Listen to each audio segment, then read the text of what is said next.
tolerar é dar licença com desprezo que o outro seja assim. Coitado, oxalá se modifique. Há um poema de Fernando Pessoa que eu gosto muito, que é o Elogio da Preguiça. E encontro traços semelhantes no Sr. Professor quando diz que trabalha por solidariedade. No entanto, tem uma vida de trabalho intensíssima. O que é isso, trabalhar por solidariedade? Bom, é quando a pessoa faz alguma coisa que não gostaria de fazer, que lhe custa realmente fazer, e vai fazer. Então ele trabalha por solidariedade. Não? Mas, por exemplo, esse elogio da preguiça com o Fernando Pessoa é totalmente contraditório a si mesmo. Provavelmente lhe deu bastante trabalho fazer o elogio da preguiça, não? De modo que cada coisa que a pessoa faz está sempre aquilo que se chama trabalho. Pode ser trabalho feito com gosto, ser ocupação plena, ou ser o trabalho que se é obrigado a fazer, por exemplo, ter honorários ou qualquer coisa dessa espécie, não? Na sua vida, como é que isso tem decorrido? Tem feito muito trabalho porque é obrigado ou consegue transformar esse trabalho num gosto? Eu sempre gostei de dar aulas, nunca foi nenhuma espécie de trabalho para mim, nunca foi nada de que me quisesse livrar, e tenho passado a vida quase toda nisso, e realmente nunca fui obrigado a fazer coisa nenhuma. Tive sempre a grande sorte, se é que se pode dizer que é sorte, a grande sorte de só fazer as coisas que tenho gostado.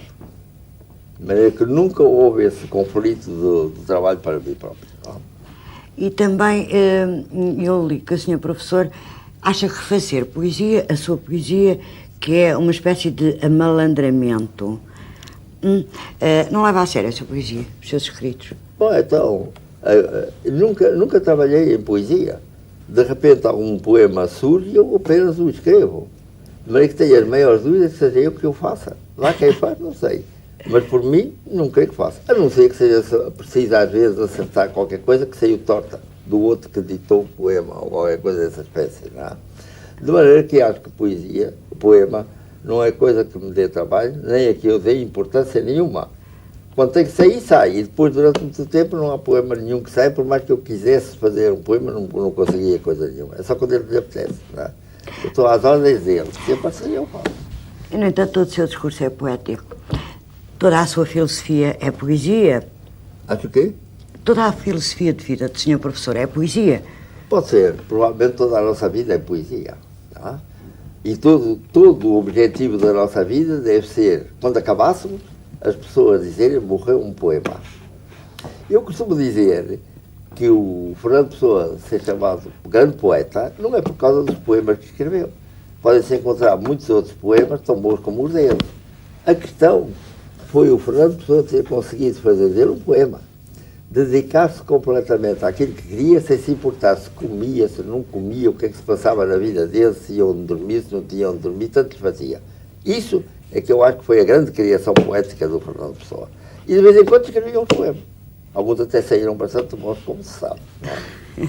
Os heterónimos de Fernando Pessoa, que ele assumiu, há muitas pessoas que têm também várias personalidades, ou pelo menos mais que uma personalidade. Será essa uma característica nossa, mais nossa que todos os povos? Provavelmente. Pelo menos no que tem feito, o português tem sido muito variado.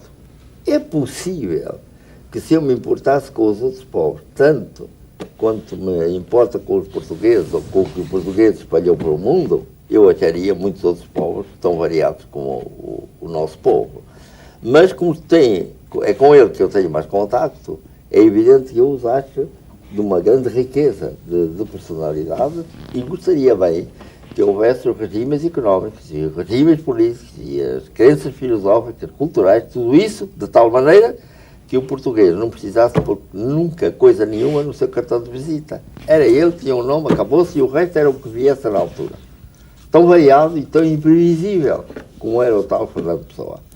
Mas como ele, não temos a coragem de passar fome como ele passou fome, não temos a coragem de não ter profissão como ele não teve, ele teve a coragem de não ter profissão nenhuma, o resultado é que nós, efetivamente, não nos podemos dar a isso e cultivamos uma certa personalidade que é que tem na folha de pagamento e que determina todas as coisas da nossa vida, não é?